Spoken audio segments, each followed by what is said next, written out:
Yo, kamusta mga idol? At sinimulan ko na naman yung ating pangalawang drawing kay Joshua Gervasio. Yan. So, sinimulan ko na kagad siya. At syempre, hindi ko na rin papatagalin yung video na to kasi marami-rami pa tayong i-upload. At sobrang busy natin. Kaya pagpasensya nyo na talaga. Ganito na lang muna. At syempre, yung purpose lang naman nito is hindi siya mawala. So, memories lang siya. So, abangan nyo lang magkakaroon ako ng tutorial sa paggawa ng drawing ko kung paano ko ginagawa to. So, sa mga hindi pa nakasubscribe, pa-subscribe na lang po. Hingin ko na lang po yung subscribe ninyo. At hit the notification bell para updated kayo sa ating mga ina-upload na video. So, yun lamang po. At maraming salamat sa sumusuporta sa akin. Yan. So, pagtapos nito ay ibibigay ko na rin kay Joshua Gervasio to.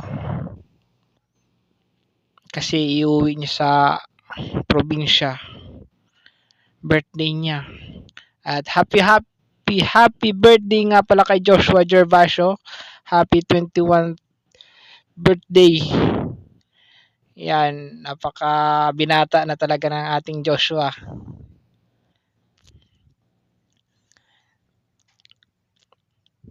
So, tapos na siya. So, abangan nyo pa yung iba kong time-lapse kaso lang ilan na lang siguro yung ma-upload ko kasi magkakaroon tayo ng problema. So, meron tayong model sana. Kaso nga lang, wala mga idol, natapos na natin yung ating commission ngayon. So, ilalagay ko na siya sa frame. Ito nga pala yung frame niya. Mga idol, so kapareho lang siya ng isang malaking frame na yun. Talagay lang natin. Glass yan mga idol.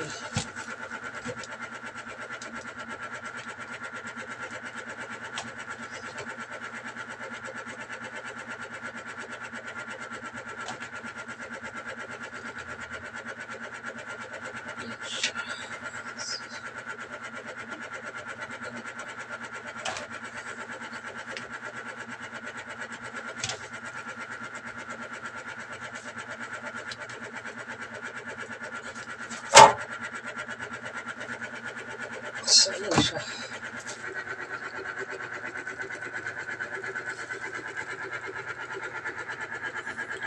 So, yun na yung ating finished product at ibabalot na natin siya. Ibabalot ko na para bukas ipapackage ko na lang siya.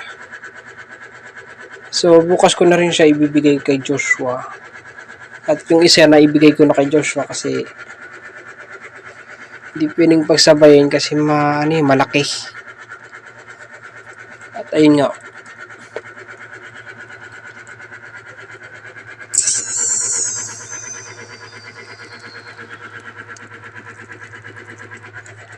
So yun lang. At syempre kita-kits sa ating susunod na video i-upload dito sa aking YouTube channel. Peace out.